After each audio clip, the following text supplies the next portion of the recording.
Hello, good morning बेटा। अभी हम लोग 11th क्लास केमिस्ट्री के अंदर टॉपिक करेंगे that is balancing a chemical reaction और इक्वेशन। कैसे किसी केमिकल रिएक्शन को बैलेंस करते हैं। ओके, सो लास्ट टॉपिक हमने जो कंप्लीट किया है वो था एम्पेरिकल एंड मॉलिक्यूलर फॉर्मूले के ऊपर न्यूमेरिकल्स। आई होप आपने कर लिए होंगे। आज मैंने आपसे नोटबुक मांगी थी बेटा चेकिंग के लिए। बहुत कम बच्चों की आई हैं, ऑलमोस्ट 10 या 12 नोटबुक ही मेरे पास आई। तो बाकी जिनका काम अभी बचा हुआ है, मैंने आपको संडे को भी इन्फॉर्म किया था कि मंडे को नोटबुक चेक होगी। जिन्होंने अब तक नहीं भेजी है वो जल्दी से अपना काम पूरा करके और मेरे को अपनी नोटबुक के जो लास्ट 10 पेजेस हैं उनको फॉरवर्ड करिए। अपना नाम, अपनी स्ट्रीम लिख के, मेडिकल है या नॉन मेडिकल है, जो भी फादर स्ट्रीम वगैरह। ओके, तो चलिए, बैलेंसिंग द केमिकल इक्वेशन। अब बेटा देखो, केमिकल इक्वेशन को बैलेंस करना ये तुमने 10th में भी सीखा है, ठीक है। सिंपल है, heat and trial method. Reaction को बैलेंस करने के कई सारे मेथड होते हैं। कौन कौन से मेथड हो सकते हैं? It can be first hit and trial method, जिसको हम तुक्का भी कह सकते हैं। कि जैसे आप नंबर ऐड करते जाओ, जो तुमने 10th में पढ़ा है that is hit and trial method. कि एक बार इधर 2 नंबर लगा के देखो, 2 से नहीं हो रहे तो 3 लगा लो, 4 लगा लो।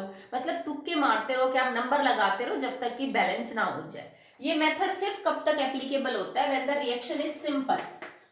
अगर आपकी रिएक्शन सिंपल है, उसमें रिएक्टेंट प्रोडक्ट कम है, तो आप इस मेथड से रिएक्शन को बैलेंस कर सकते हो, ठीक है। बट कई बार ऐसी रिएक्शन होती है जिसमें 4 रिएक्टेंट है, 4 प्रोडक्ट है और एक ही एलिमेंट कई सारे प्रोडक्ट्स के अंदर आ रहा है। जैसे मान लो एक ही एलिमेंट हो, वो 3 प्रोडक्ट्स में आ रहा हो, तो एक को बैलेंस करोगे तो दूसरा गलत हो जाएगा, दूसरे को बैलेंस करोगे तो पहले वाला गलत हो जाएगा। So this method is not applicable if your reaction is complex, वो थोड़ी बड़ी रिएक्शन है और उसमें एक ही एलिमेंट एक से ज्यादा कंपाउंड बना रहा है, ठीक है। जैसे रिएक्टेंट में एक है, वो प्रोडक्ट में 3 प्रोडक्ट्स में वो एलिमेंट आ रहा है, तो वहां पे इस मेथड से बैलेंस करना थोड़ा मुश्किल होता है। ओके, सो और मेथड जो हम यूज करेंगे that is partial equation method.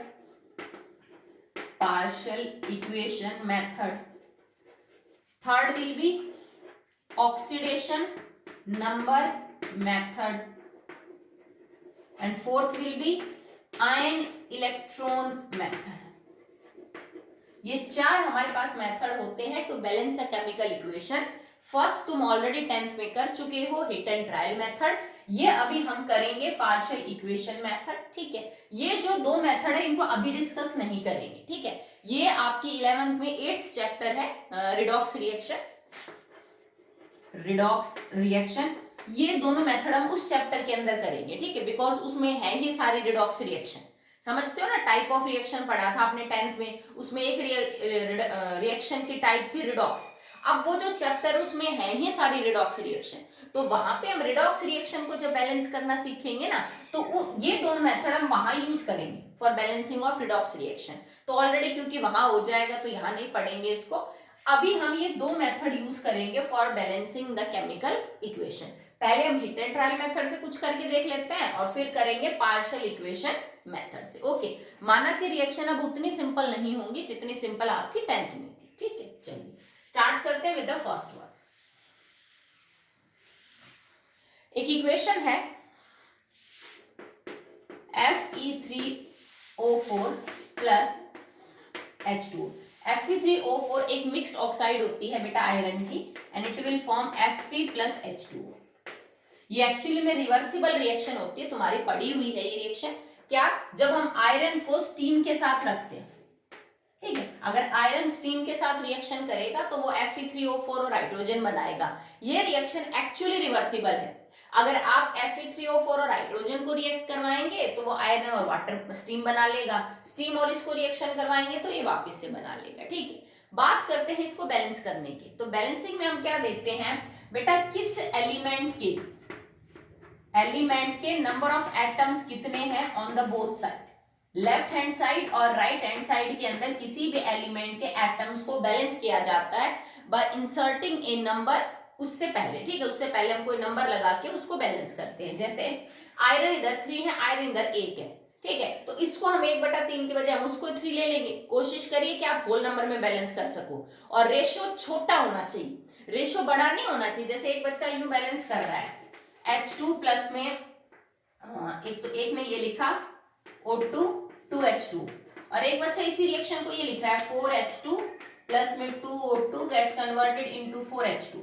अब रिएक्शन ये भी ठीक है बैलेंसिंग पे, तो ये भी ठीक है, बट ये ज्यादा बेटर है क्योंकि इसमें रेशियो सिंपल है। तो आप बड़े नंबर तब तक यूज नहीं करोगे जब तक कि छोटे नंबर से बैलेंस ना, मतलब ना हो रही हो तो यूज कर लो। अगर पहले ही किसी छोटे नंबर से बैलेंस हो रही है तो फिर हम बड़ा नंबर यूज नहीं करेंगे, ठीक है। तो चलिए अब इसको कैसे बैलेंस करेंगे। यहाँ पे आयरन 3 है, यहाँ पे आयरन 1 है, तो सबसे पहले आपने इसको थ्राइस कर दिया, आयरन बैलेंस हो गए। हाइड्रोजन की बात करें तो H2 हाइड्रोजन बैलेंस है, बट यहाँ पे ऑक्सीजन कितने हैं, 4 है, यहाँ पे ऑक्सीजन 1 है, तो हमने यहाँ पे लगा दिया 4। Oxygen balance, iron balance, hydrogen को बैलेंस करने के लिए 4 2 जा 8, तो यहाँ पे हम कितना लगा देंगे 4। तो ये this is N hit and trial method, आराम से हो गया। क्यों? क्योंकि दो ही रिएक्टेंट थे और दो ही प्रोडक्ट थे। आयरन रिएक्टेंट में भी एक ही तरफ था, प्रोडक्ट में भी एक ही जगह है, तो आराम से हमने उसको बैलेंस कर दिया, ठीक है। चलिए नेक्स्ट रिएक्शन देखिए आप।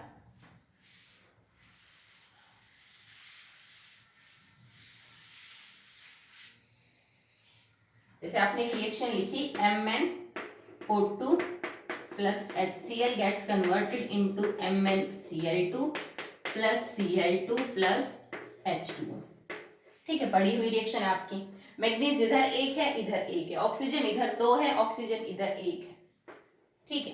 क्लोरीन इधर 1 है, क्लोरीन इधर 2 और 2 4 है, सो आप इसको 4 से मल्टीप्लाई कर दीजिए। क्लोरीन बराबर है, मैग्नीज बराबर है, ऑक्सीजन बराबर है, हाइड्रोजन को चेक कर लेते हैं, हाइड्रोजन इधर 4 है, इधर 2 दूनी 4, तो रिएक्शन आपकी ऑलरेडी बैलेंस है। पर देखो यहाँ पे भी क्लोरीन रिएक्टेंट में एक बार था और प्रोडक्ट क्लोरीन में यहाँ पे 2 बार आया है। अगर इससे ज्यादा बार आएगा तो फिर आपको हिट एंड ट्रायल वाले मेथड से बैलेंस करने में क्या होगी बेटा, दिक्कत होगी। एक दो और रिएक्शन कर लेते हैं इस टाइप।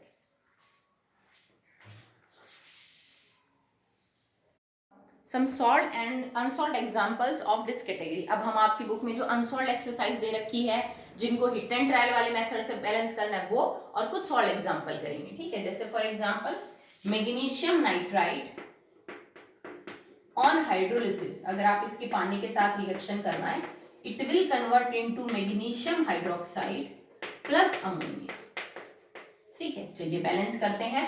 नाइट्रोजन इधर 1 है, उधर 2 है, तो हमने इसको ट्वाइस कर दिया। मैग्नीशियम इधर 3 है, उधर 1 है, तो हमने इसको थ्राइस कर दिया। मैग्नीशियम नाइट्रोजन बैलेंस है। बात करें हाइड्रोजन की, तो हाइड्रोजन इधर 3 2 जा 6 है, इधर 2 है, तो आपने इसको 3 लगा दिया। हाइड्रोजन भी बैलेंस है। अब नाइट्रोजन की बात करें तो N2 है, नाइट्रोजन इधर भी 2 ही है। ऑक्सीजन बचा है आपका, तो ऑक्सीजन देखिए कितना हो जाएगा, दैट विल बी 3 और ये हो जाएगा 2 3 2 जा 6 है आपका यहाँ पे ऑक्सीजन जो है, और यहाँ पे आपका ऑक्सीजन है बेटा दैट इज 3, तो इसका मतलब आपको यहाँ पे 6 लगाना पड़ेगा, ठीक है। तो ये बैलेंस हो गया आपका, ऑक्सीजन बैलेंस है, नाइट्रोजन बैलेंस है। अब अगर आप 3 2 जा 6 इसको कर रहे हैं तो मैग्नीशियम थ्राइस है, मैग्नीशियम ठीक ऑलरेडी बैलेंस है। हाइड्रोजन कितने हो गए बेटा 3 2 जा 6, तो यहाँ पे आपको नंबर बदलना पड़ेगा, दैट विल बी हाइड्रोजन हो गए 12, तो ये 4 लगाना पड़ेगा आपको। तो नाइट्रोजन आपके हैं 4, तो आपको इसको ट्वाइस करना पड़ेगा, ओके। देन नाइट्रोजन 4 आपके हैं, 2 2 जा 4, हाइड्रोजन है, नहीं सॉरी हाइड्रोजन का नंबर हमने गलत कर दिया। देखो बेटा हाइड्रोजन, सॉरी हाइड्रोजन इधर भी तो है ना, 6 हाइड्रोजन तो यहाँ पे आपके पास, ठीक है। तो आप इसको 3 ही रहने दीजिए, 1 सेकेंड, इसको 2 ही रहने दीजिए, इसको हटाने की जरूरत है। आप हाइड्रोजन हमने यहाँ के ध्यान नहीं दिए, ठीक है। तो देखो 3 2 जा 6 हाइड्रोजन यहाँ है, और दैट विल बी 3 2 जा 6 इधर है, और 3 2 जा 6 12 इधर है, तो एक्चुअली में यहाँ तो 6 हो जाएगा ताकि 12 आपके हाइड्रोजन बैलेंस हो जाए। Nitrogen 2 nitrogen 2, magnesium 3 magnesium 3, oxygen बचता है, ऑक्सीजन देखिए 6 है इधर, और 3 2 जा 6। अब आपकी जो रिएक्शन है दैट इज बैलेंस, ओके। तो ये वाली जो रिएक्शन है वो आपकी बैलेंस है, आप इसमें चेक कर लीजिए। एक ये जो ब्रैकेट वाले ना, इन पे ध्यान दीजिए थोड़ा देना। जैसे OH है तो इसका मतलब OH ट्वाइस का मतलब मैं ये लिख सकती हूँ, फॉर्मूला ये है OMO2H2, यही बात है OH ट्वाइस का, तो ठीक है। अगर इसके आगे मैं 3 लगा रही हूँ तो इसका मतलब मैग्नीशियम हो गए 3, ऑक्सीजन हो गए 3 2 जा 6, और हाइड्रोजन हो गए 3 2 जा 6। तो कई बार हम ब्रैकेट का आगे और पीछे का नंबर ध्यान नहीं रख पाते, तो उससे फिर नंबर गलत हो जाएगा और फिर आपकी बैलेंसिंग गलत है, ठीक है। तो दोबारा चेक कर लीजिए, मैग्नीशियम 3 है, मैग्नीशियम 3 है, नाइट्रोजन 2 है, नाइट्रोजन उधर 2 है, हाइड्रोजन 6 2 जा 12 है, तो देखो 3 2 जा 6 यहाँ है और 6 यहाँ है, टोटल 12 है। ऑक्सीजन 6 है इधर और इधर ऑक्सीजन 3 और 2 6 है, तो आपकी इक्वेशन बैलेंस है। चलिए अब कुछ अनसॉल्व्ड एग्जांपल करते हैं हिट एंड ट्रायल मेथड से। फर्स्ट दे रखा है बेटा SO2 plus H2S convert into sulphur and water. ठीक है, तो sulphur dioxide react with hydrogen sulphide to form sulphur and water. तो देखो सल्फर इधर 1 और 1 2 है, इधर 1 है, तो हमने इसको ट्वाइस कर दिया। हाइड्रोजन इधर 2 है, हाइड्रोजन इधर 2 है, ऑलरेडी बैलेंस है। ऑक्सीजन इधर 2 है, 1 इधर है, तो इसको ट्वाइस कर दिया आपने। ठीक है, तो ऑक्सीजन सल्फर बैलेंस है। अब हाइड्रोजन का नंबर क्या हो गया बेटा, 2 2 जा 4, इधर 2 है, तो आपने इसको 2 कर दिया। अब सल्फर कितने हो गए आपके, दैट विल बिकम 3, तो आप इसके आगे 3 लगा दीजिए। ठीक है, चलिए चेक कर लीजिए। सल्फर इधर 1 और 2 3, सल्फर 3, ऑक्सीजन 2, ऑक्सीजन 2, हाइड्रोजन 2 2 जा 4, हाइड्रोजन 2 2 जा 4, तो आपकी इक्वेशन जो है वो ऑलरेडी बैलेंस है। नेक्स्ट करिए चेक, चलिए it is KMnO4 plus HCl gets converting into KCl plus MnCl2 plus H2O plus Cl। ठीक है, ये आपकी इक्वेशन दे रखी है। अब इसमें अगर आप चेक करो तो क्लोरीन यहाँ पे रिएक्टेंट में एक ही तरफ है, जबकि क्लोरीन 1 2 और 3 तरफ आपकी प्रोडक्ट में। इस टाइप की reaction hit and trial method से ज्यादा टाइम लेती है। अगर मान लीजिए यहाँ तो आपके प्रोडक्ट 4 है, रिएक्टेंट 2 ही है, कई बार रिएक्टेंट भी 4-5 मिलेंगे और प्रोडक्ट भी 4-5 मिलेंगे, तो जितनी लंबी और कॉम्प्लेक्स इक्वेशन होगी ये मेथड उतना ही ज्यादा टाइम कंज्यूमिंग होता जाएगा। तो जो बाकी मेथड हम यूज कर रहे हैं ना सिंपल इक्वेशन के लिए, तो आपका हिट एंड ट्रायल अच्छा है, वो आपका 2-4 सेकंड में आंसर ले आएगा। पर जब रिएक्शन लंबी हो ना तो ये मेथड बहुत टाइम कंज्यूम करता है, इस वजह से हम दूसरे मेथड यूज करेंगे। तो चलिए इसको बैलेंस करते हैं। पोटेशियम 1 है, पोटेशियम इधर 1 है, ऑक्सीजन इधर 4 है, ऑक्सीजन इधर 1 है, इसको सबसे पहले 4 करके देखते हैं। You can change your number. ठीक है, हम जैसे एक बार पहले ट्राई कर रहे हैं तभी तो बोलते हैं hit and trial method. Okay, so now hydrogen इधर 1 है, हाइड्रोजन इधर कितने हैं, 4 2 जा 8, तो मैंने इसको 8 से मल्टीप्लाई कर दिया। क्लोरीन भी 8 हो गए, तो लेट चेक क्लोरीन कितने हैं, 2 और 2 4 और 1 5 है आपके पास। ठीक है, तो हम इसको क्या करते हैं, 8 इधर है, ये 7 नहीं हो पाएगा, 3 2 जा 6 7 8 9 हो जाएंगे ये। चलिए आगे देखते हैं, H2O भी, हाँ ठीक है, चलो देखते हैं। ऑक्सीजन बैलेंस है, हाइड्रोजन बैलेंस है, पोटेशियम बैलेंस है, मैग्नीशियम बैलेंस है, मैग्नीज बैलेंस है सॉरी, और क्लोरीन को बैलेंस करना है आपको। सो दैट विल बी 2 2 4 अरे 5 और यहाँ पे 8 लगा हुआ है ऑलरेडी, तो हम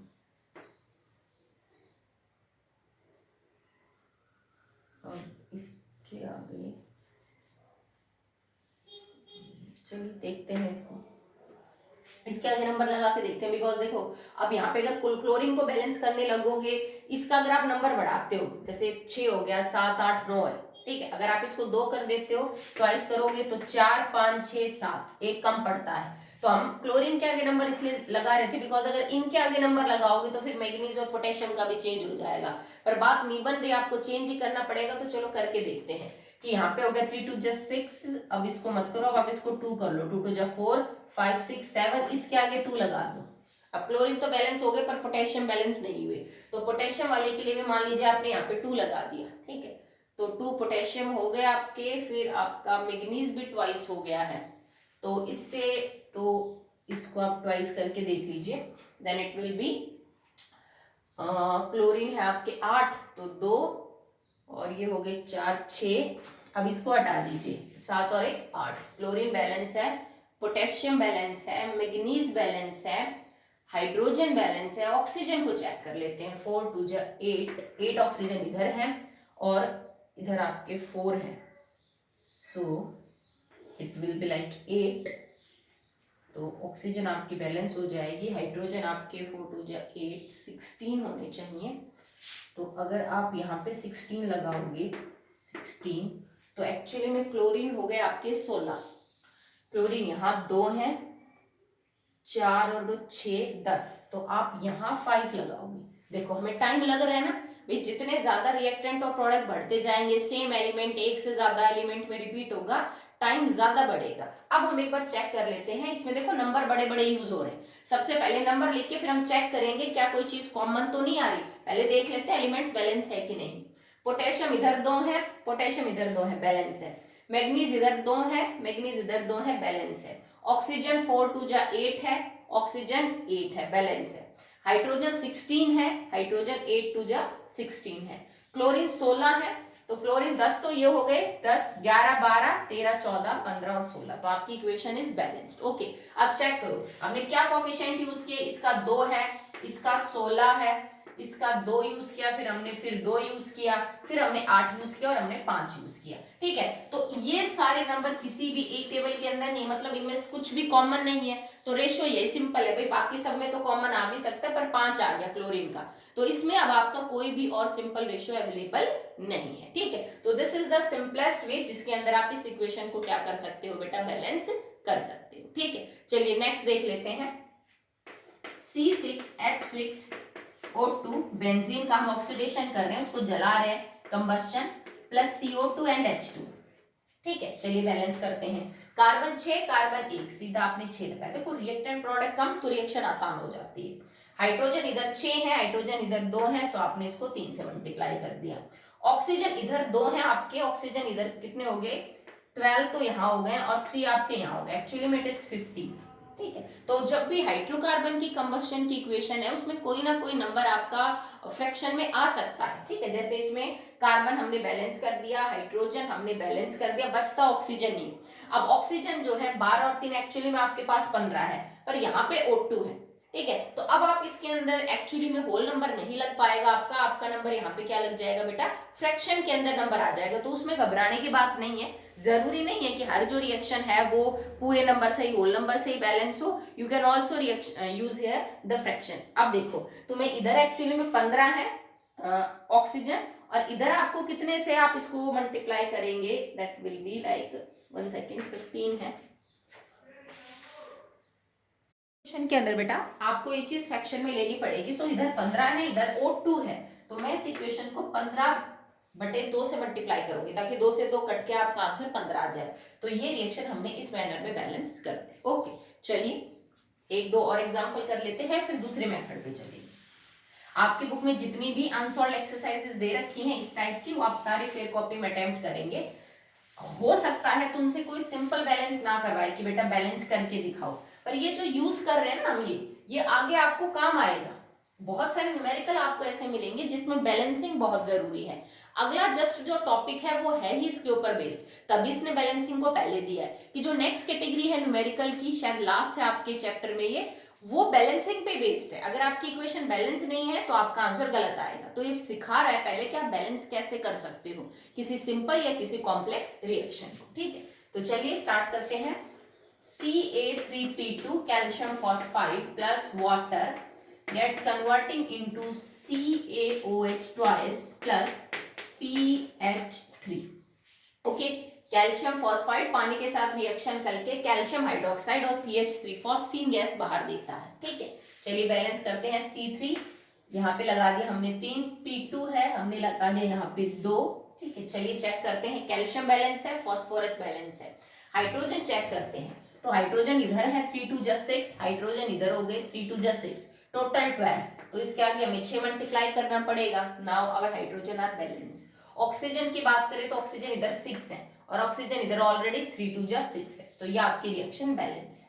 ठीक है, चेक कर लीजिए। कैल्शियम 3, फॉस्फोरस 2, हाइड्रोजन 6 2 जा 12, तो 6 and 6 12, एंड ऑक्सीजन 6 6। ठीक है, अब इनमें कोई भी नंबर कॉमन नहीं, बिकॉज इसका कोफिशिएंट 1, इसका 6, इसका 3 और उसका 2, इन सब में कुछ कॉमन नहीं है। So that ratio will be the simple ratio. ठीक है, चलिए और देख लीजिए। एक ये रिएक्शन आपने 10th में पढ़ी है, zinc react with NaOH to form sodium zincate and hydrogen gas. इसको बैलेंस करिए। अब जिंक 1 इधर है, जिंक 1 इधर है, सोडियम इधर 1 है, इधर 2 है, सो हमने 2 से मल्टीप्लाई कर दिया। ठीक है, हाइड्रोजन उधर 2 है, इधर ऑलरेडी फिर 2 हो गए, ऑक्सीजन इधर 2 है, इधर ऑक्सीजन 2 हो गए, तो ये आपकी रिएक्शन जो है वो क्या है बेटा, बैलेंस। ठीक है, क्लियर है। बाकी बचे हुए एग्जांपल आप कर लेना इसी तरीके से। अब हम दूसरे मेथड के ऊपर चल रहे हैं, that is known as partial equation method.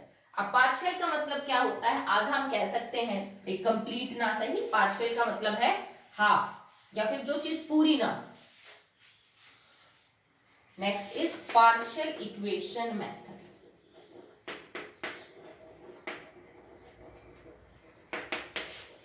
ये तुम्हारे लिए थोड़ा अलग होगा, तुम्हें समझने में भी इसमें टाइम लगेगा। क्यों लगेगा टाइम? क्योंकि जो रिएक्शन एक्चुअली में आपने अभी पढ़ी ही नहीं है, बिकॉज आप फर्स्ट चैप्टर ही कर रहे हो और उसमें बहुत ज्यादा केमिकल रिएक्शन अब तक आई नहीं है, ठीक है, क्योंकि चैप्टर बेसिक पार्ट है, वो आपको अभी रिएक्शंस नहीं करवा रहा है, तो ये रिएक्शन तुम्हारे लिए नहीं है। और इसमें इस मेथड को समझने में तुम्हें टाइम लगेगा, तो इसमें मैं बहुत ज्यादा रिएक्शन नहीं करवाऊंगी, क्योंकि अभी तुम्हें हर रिएक्शन रटनी पड़ेगी, और जब तुम 11th को कर लोगे तो ये रिएक्शन जो है वो तुम इनसे फेमिलियर हो जाओगे, तब तुम्हें ये रिएक्शन बिल्कुल भी यूं समझ लीजिए कि अजीब नहीं लगेंगे, डिफिकल्ट नहीं लगेंगी। तो मैं तुम्हें 2-3 रिएक्शन लेके एग्जाम्पल समझा देती हूँ, बट आपको हर रिएक्शन को यहाँ पे याद करना पड़ेगा फिलहाल, तो क्योंकि तुमने अभी पढ़ा ही नहीं है 11th और 12th को, तो ये सारे रिएक्शन वो ले रहा है, वो एग्जाम्पल 10वीं की नहीं लेगा, क्योंकि partial equation method complex reactions के लिए, बड़ी रिएक्शंस के लिए यूज करते हैं। तुमने छोटी रिएक्शंस पढ़ी हैं 10वीं तक, ठीक है, तो अब ये ऐसी रिएक्शन यूज करेगा जो अभी पढ़ी हुई नहीं है, तो आपको अभी याद करनी पड़ेगी, ठीक। तो पार्शियल इक्वेशन मेथड में हम एक्चुअली में क्या करते हैं, रिएक्शन को स्प्लिट कर देते हैं।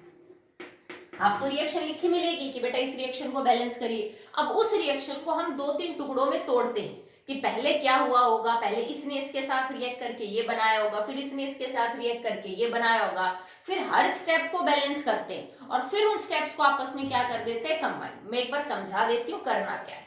जैसे मैं तुमसे ये कहूं कि ए बेटा डी के अंदर कन्वर्ट हो रहा है, ओके, पर एक्चुअली में ये रिएक्शन इतनी सिंपल नहीं है जैसे दिख रही है, क्योंकि हर रिएक्शन का कोई मैकेनिज्म होता है, पहले कौन रिएक्ट कर रहा है, फिर कौन कर रहा है, फिर प्रोडक्ट कैसे बना। ऐसा थोड़ी ना होता है कि रिएक्टेंट ने रिएक्ट करके सीधा प्रोडक्ट बना दिया, बहुत सारे बीच में स्टेप होते हैं तब जाके प्रोडक्ट बनता है, ठीक है। जैसे मान लो तुम्हें एक साइकिल बनानी, फैक्ट्री में से एक साइकिल बनती है, तो यूं थोड़ी ना होता है कि एक आदमी एक साइकिल बना के बेचता है, नहीं, कहीं उसका पेडल बनता है, कहीं उसकी बेल बनती है, कहीं उसका स्टैंड बनता है, कहीं उसके टायर बनते हैं, फिर सब जगह बना के सारे पार्ट्स फिर एक जगह असेंबल करके साइकिल बाहर निकलती है। तो वो किसी एक का काम नहीं है ना, अलग अलग चैम्बर्स में अलग अलग काम होता है, फाइनली उनको आपस में इकट्ठा करके प्रोडक्ट बाहर निकलता है। रिएक्शन में भी ऐसा ही होता है कि रिएक्शन, एक ही रिएक्शन कई स्टेप्स में पूरी होती है, ठीक है, और बाद में आपका फाइनल प्रोडक्ट आपको नजर आता है। तो जैसा दिख रहा है ना, रिएक्शन वैसे नहीं होती हमेशा।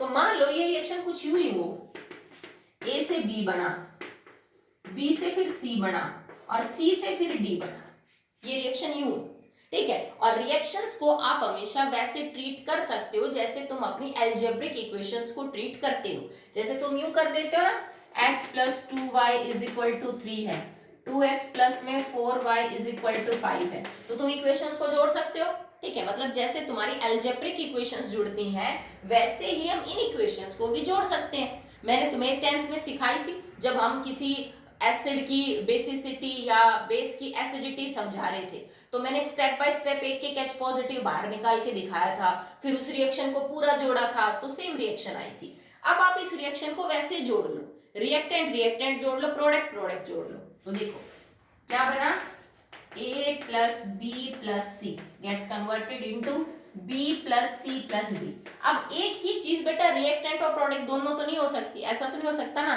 तुमने किसी चीज की पानी के साथ रिएक्शन करो और पानी बढ़ गया, ऐसा पॉसिबल नहीं है भाई। रिएक्शन हुई है तो रिएक्टेंट तो कंज्यूम होंगे ना, और कुछ बनना चाहिए। रिएक्शन ही वही होती है जिसमें रिएक्टेंट से प्रोडक्ट का नेचर अलग होता भी तो वो केमिकल चेंज है। अगर पहले भी वही था बाद में भी वही है तो केमिकल चेंज कहाँ हुआ। सो अगर आप लेफ्ट और राइट साइड के अंदर रिएक्टेंट सेम पा रहे हैं तो वो एक्चुअली में कैंसिल हो जाएंगे। तो देखो C से C कैंसिल, B से B कैंसिल, आपके फाइनल इक्वेशन आई क्या, एक इसमें कन्वर्ट हो रहा है D में। तो मतलब बात तो यही है, पर जब हमने इसको पढ़ा तो हमें समझ में आया कि रिएक्शन में पहले क्या हुआ, फिर क्या हुआ, फिर क्या हुआ।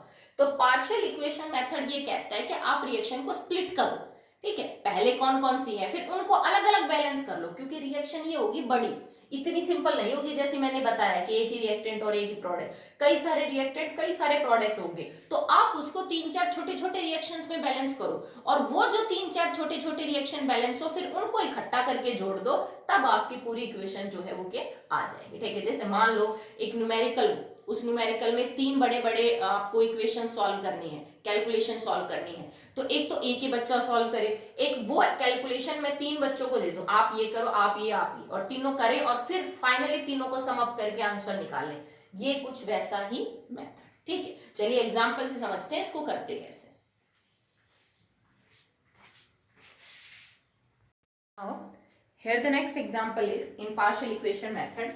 Phosphorus react with HNO3 to form H3PO3, ठीक है, ये इक्वेशन आपको लिख के दी गई है, sorry H3PO4 plus H2O plus NO2, ठीक है, कि नाइट्रिक एसिड फॉस्फोरस के साथ रिएक्ट करके उसका ऑक्सीडेशन कर रहा है। अगर आप चेक करो ना तो इसमें नाइट्रोजन पे +5 है और यहाँ पे नाइट्रोजन के ऊपर +4 है, तो इसका मतलब इस कंपाउंड का तो हुआ है रिडक्शन, और फॉस्फोरस यहाँ पे 0 है एलिमेंटल स्टेट, और 0 से इस कंपाउंड में फॉस्फोरस के ऊपर चार्ज है +5, तो इसका हुआ ऑक्सीडेशन, मतलब ये रिड्यूसिंग एजेंट है और ये ऑक्सीडाइजिंग एजेंट है। तो ये एक ऐसी रिएक्शन है जिसमें HNO3 ऑक्सीडाइजिंग एजेंट का काम कर रहा है, वो ऑक्सीडेशन कर रहा है। तो ऑक्सीडेशन करने के लिए HNO3 अपना नेसेंट ऑक्सीजन देता है फॉस्फोरस को, ठीक है। फॉस्फोरस अपना ऑक्सीडेशन कर रहा है कैसे, HNO3 का ऑक्सीजन लेके। तो एक्चुअली में देखो रिएक्शन अब तुमने पढ़ी नहीं है, तुम्हें ये भी नहीं पता कि इसमें एक्चुअली में होता क्या है, तो अभी के लिए तो इसको याद कर लो, थोड़ा समझ लो, ठीक है। जब तुम्हारा +1 हो जाएगा, +2 हो जाएगा, तो तुम्हें ये रिएक्शन बड़ी आसान लगेंगी, तुम्हें याद नहीं करना पड़ेगा इनको, ठीक है। तो अभी तो आप थोड़ा ट्रस्ट करो और इसको समझो होता क्या है एक्चुअली में।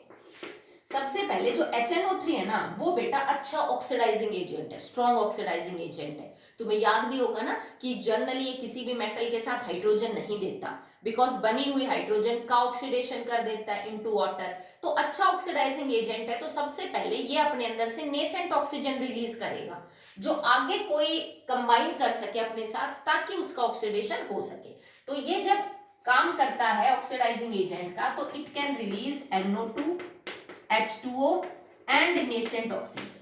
मतलब जब आपका नाइट्रिक एसिड ऑक्सीडाइजिंग एजेंट का काम करेगा, तो ये NO2 गैस वाटर और नेसेंट ऑक्सीजन के अंदर टूट जाता है। पहले आप इस रिएक्शन को बैलेंस करो, क्योंकि मुझे पता है कि अगर नाइट्रिक एसिड ऑक्सीडाइजिंग एजेंट है, तो पहले उसने नेसेंट ऑक्सीजन दी होगी टूट के, उसी को तो फॉस्फोरस ने यूज किया होगा ना। अब इसको आप बैलेंस कर लीजिए, हाइड्रोजन इधर 2 है, हाइड्रोजन इधर 2 है, हिट एंड ट्रायल मेथड से, ठीक है।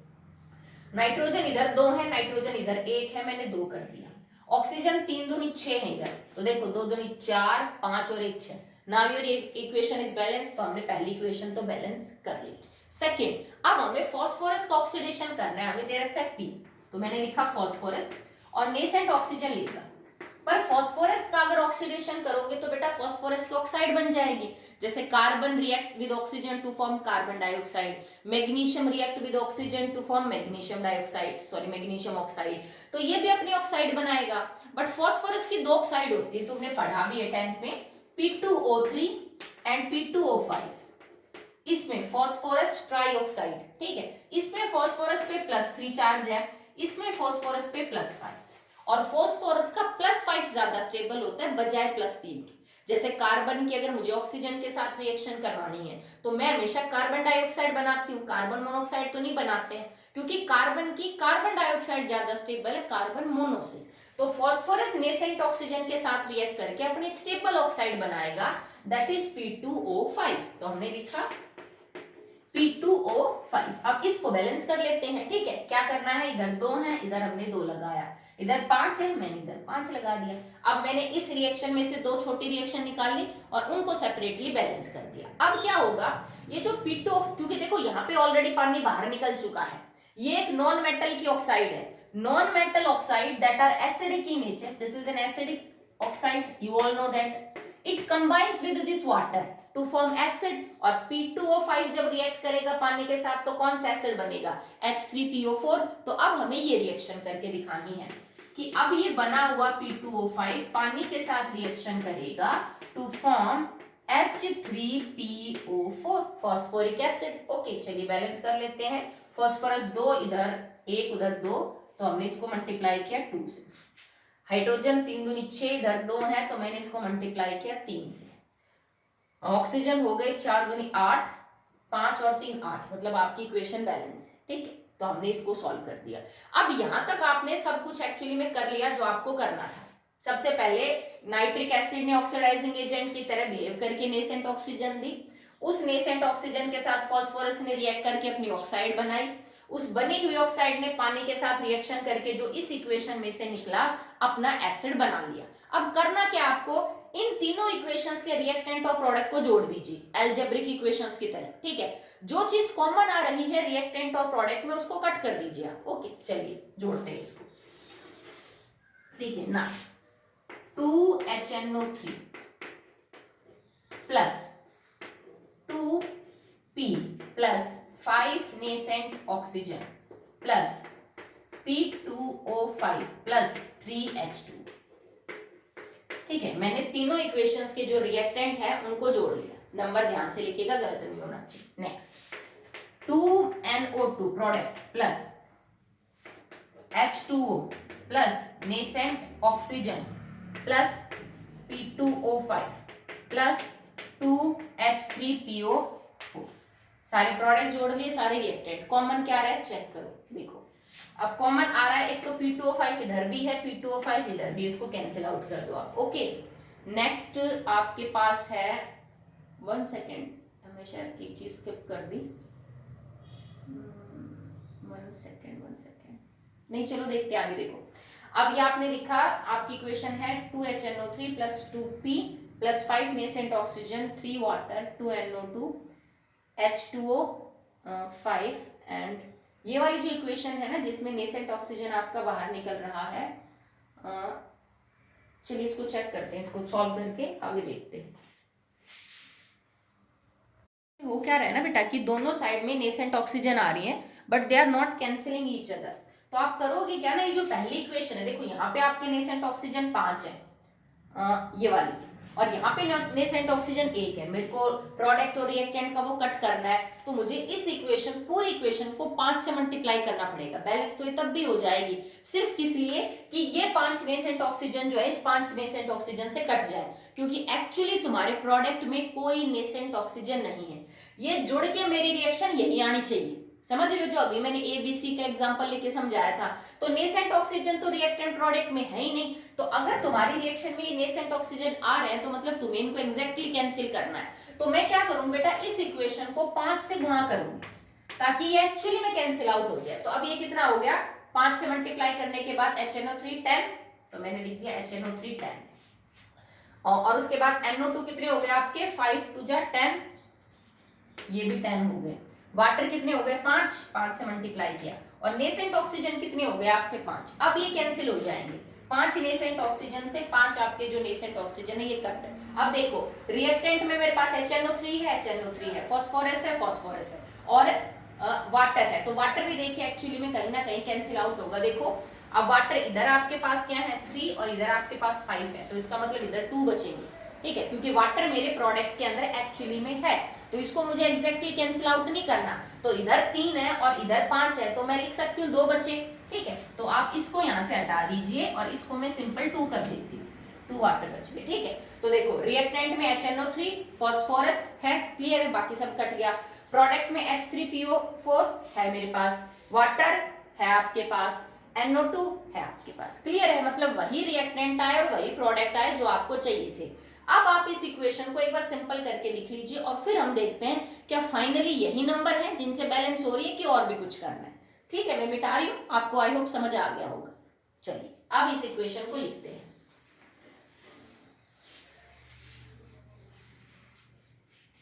ना क्या है आपकी equation, 10HNO3 plus 2 phosphorus gets converting into 10NO2 plus 2H2O and 2H3PO4। अब इसमें ना एक थोड़ी सी प्रॉब्लम है। क्या प्रॉब्लम है कि जो फास्फोरस है ना, फास्फोरस की एलिमेंटल स्टेट नहीं है। ये थोड़ी ना हमें बैलेंस करके बताएगा कि बेटा आपको फास्फोरस क्या लेना है, पर हम तो जानते हैं ना कि फास्फोरस P4 की फॉर्म में मिलता है, वो P की फॉर्म में नहीं मिलेगा।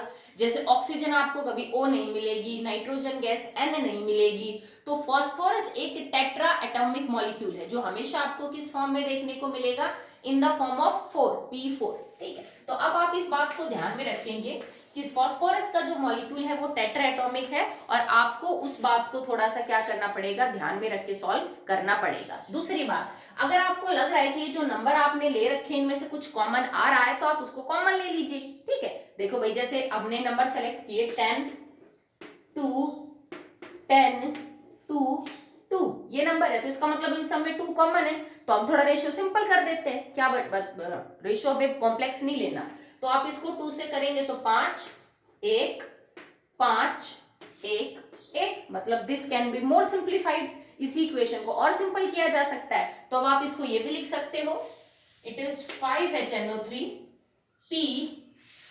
5NO2 H2O and H3PO4।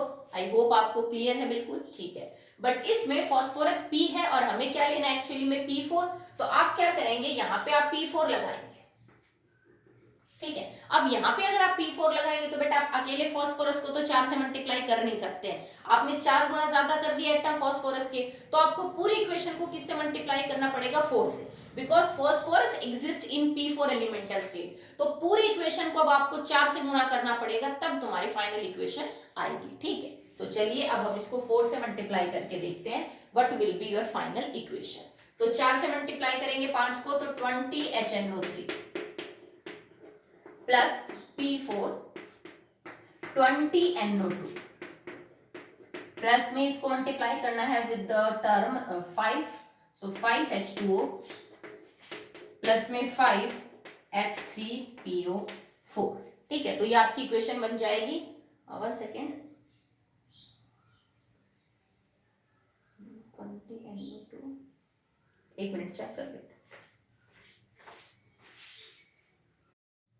Sorry बेटा, we are multiplying it by 4 not 5, sorry, हम इसको 4 से गुना कर रहे हैं, मल्टीप्लाई बाय 4 किया ना, तो ये आ गया 20, इसको 4 से मल्टीप्लाई करना है आपको, तो ऑलरेडी 5 था, हाँ ये 20 रहेगा और ये 4 हो जाएगा आपका, this will be 4 and this will be 4, मुझे 5 ध्यान रहेगा, ठीक है। तो ये आपकी इक्वेशन है 20HNO3 plus P4 plus 20NO2 plus 4H2O plus 4H3PO4।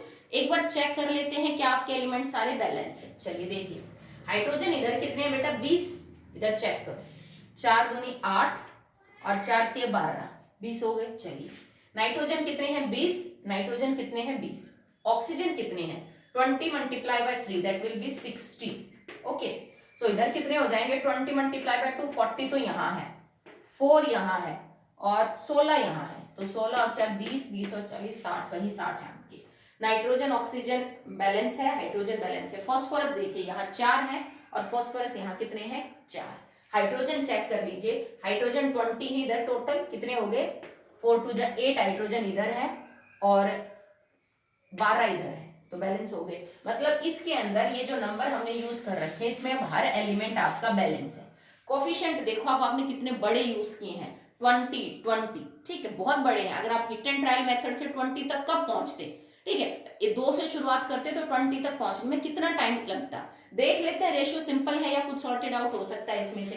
तो देखो 20 है इधर, इधर 20 है, इधर 4 है, इधर 4 है, बट ये P4 है। इसमें से अब तुम ये मत कहना कि मैडम देखो यहाँ पे तो हमने 4 ले रखा है, यहाँ पे 20 ले रखा है, यहाँ पे 4, यहाँ पे 4, इसमें से तो कॉमन आ सकता है। आप कॉमन क्यों नहीं लेते, 4 कॉमन आ जाएगा, नहीं ले सकते। अगर 4 कॉमन लोगे तो इक्वेशन फिर वो बढ़ जाएगी जो अपने ऊपर ले रखी थी, ले नहीं सकते ना, क्यों, क्योंकि फास्फोरस P में नहीं मिलता। अगर आप इसमें से 4 कॉमन ले लोगे तो फास्फोरस P हो जाएगा, जो उसकी स्टेट ही नहीं है वो एक्चुअली में वैसे एग्जिस्ट करता ही नहीं है, ठीक है। तो इतना टाइम लगेगा तब जाके आपकी इक्वेशन आपको समझ आएगी। तो इसके लिए मुझे ये पता होना चाहिए कि रिएक्शन में पहले क्या हुआ, फिर क्या हुआ, फिर क्या हुआ। हर स्टेप को मुझे अलग अलग बैलेंस करना है, फिर उनको बिल्कुल अलजेब्रा की इक्वेशंस की तरह जोड़ना है। जो चीज राइट और लेफ्ट साइड में कॉमन है, बिल्कुल नंबर भी सेम है, उसको काट दो। अगर नंबर सेम नहीं, इधर 5 उधर 2 है तो उसको सब्ट्रैक्ट कर दो, ठीक है। 5 में से 2 गए तो नेट आपका रिजल्ट बच गया 3। इस तरह से आपको सॉल्व करना, ठीक है। देखिए बेटा इस कैटेगरी में बाय पार्शियल इक्वेशन मेथड, ठीक है। फिर बाकी जितने आपसे सॉल्व हो सके ना, मैं भी आपको सॉल्व समझा रही हूँ, इसके अनसॉल्व दे रखे हैं, ठीक है। तो कोशिश करिएगा समझ के करने की, नहीं आएंगे तो हम बता देंगे, okay. So this is the equation, KMnO4 H2SO4, मतलब एसिडिक मीडियम में KMnO4, ये ऑक्सैलिक एसिड है COH ट्वाइस, उसके साथ रिएक्शन करके K2SO4 MnSO4 CO2 और H2O बना रहा है। इस रिएक्शन में KMnO4 एक ऑक्सीडाइजिंग एजेंट है, ऑक्जेलिक एसिड मेरा रिड्यूसिंग एजेंट है, H2SO4 मैंने मीडियम को एसिडिक करने के लिए ले रखा है। सिंपल सी बात है, आप चाहो तो चार्ट से चेक कर लेना ऑक्सीडेशन रिडक्शन किसका है। तो इसमें होगा क्या, सबसे पहले KMnO4 एसिडिक मीडियम में जो है इस H2SO4 के साथ ही रिएक्शन करके अपनी नेसेंट ऑक्सीजन रिलीज करता है, जिस नेसेंट ऑक्सीजन को ऑक्जेलिक एसिड लेता है और अपना ऑक्सीडेशन करता है। तो सबसे पहले क्या होगा,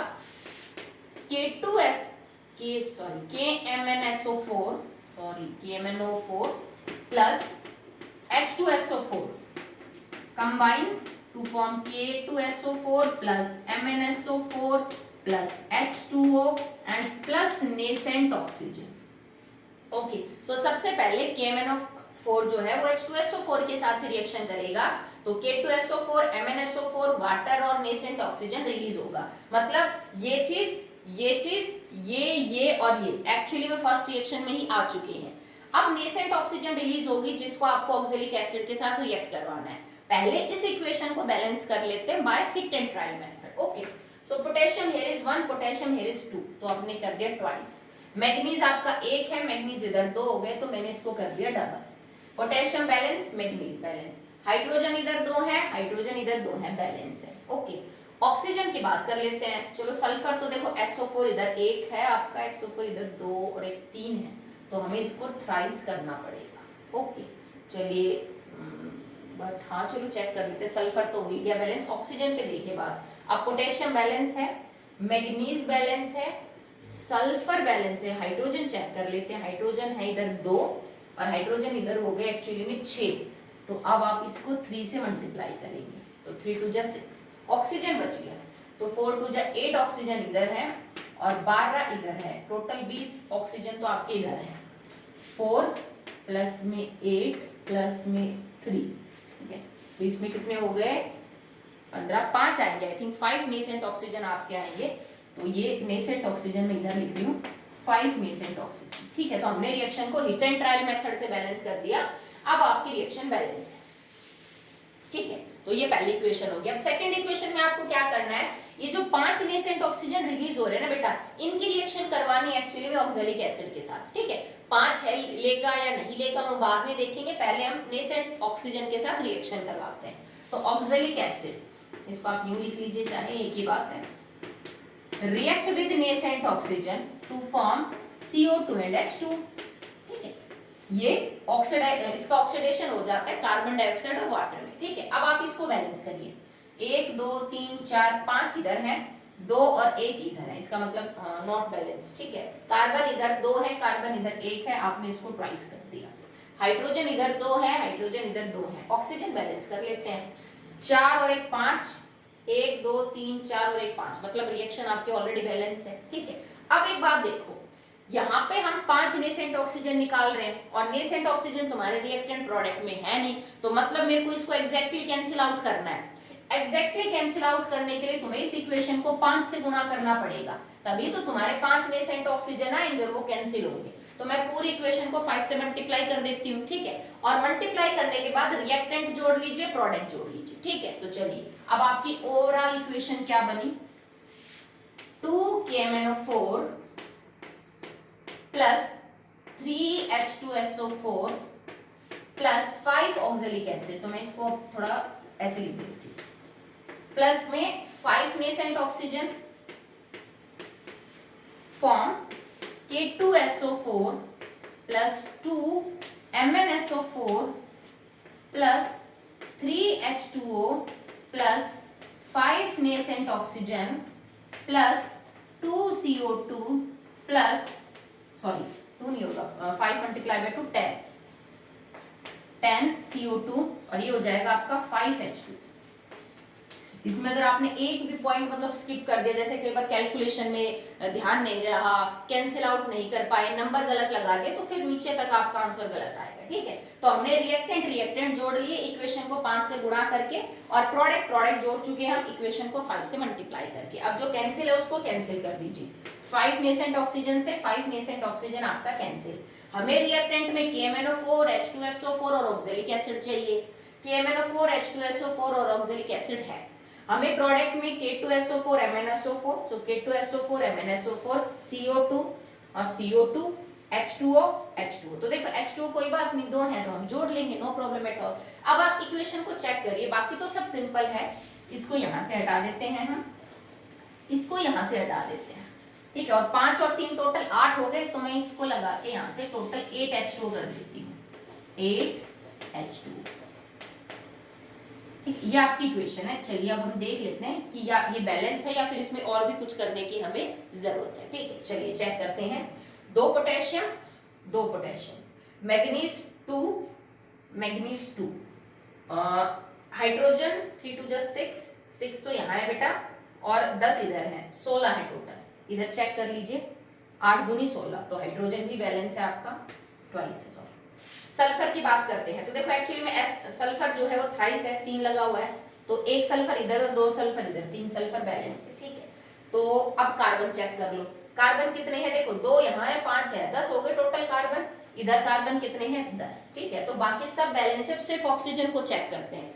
यही रिएक्शन तुम हिट एंड ट्रायल से बैलेंस करोगे, गड़बड़ होगा। क्यों होगा, क्योंकि देखो ऑक्सीजन यहाँ भी है, यहाँ भी है, यहाँ भी है, ऑक्सीजन इधर भी है, इधर भी है, इधर भी है, इधर भी है। एक ही एलिमेंट हर रिएक्टेंट और हर प्रोडक्ट में है, तुमने किसी का भी नंबर बदला तो उसका और बदल जाएगा, तो इट गेट्स वेरी कंफ्यूजिंग, ठीक है। अब ऑक्सीजन चेक कर लीजिए, 4 2 जा 8 ऑक्सीजन इधर है, 12 इधर है, और ऑक्सीजन देख लो एक्चुअली में यहाँ पे 2 है, सो O2 है ये, एक्चुअली में 2 2 जा 4 हो जाएंगे, 4 और 4 पे 20, ठीक है। तो एक्चुअली में कितने हो गए, 40 हो गए टोटल। इधर चेक कर लीजिए, 4 ये ऑक्सीजन है इधर, और 8 ये हैं, 12 और 8 ये हो गए आपके 20, और 10 दूनी 20 ही हो गए, तो टोटल आपके 40 जो है इधर ऑक्सीजन है। तो इधर भी 40 ऑक्सीजन है और इधर भी 40 ऑक्सीजन है। So this is the balanced equation by partial ionic method. देखो कितने बड़े कोफिशिएंट यूज किए हमने, 2 3 तो चलो ठीक है, इधर 5 यूज किया, इधर 8 यूज किया, इधर 10 यूज किया, ठीक है।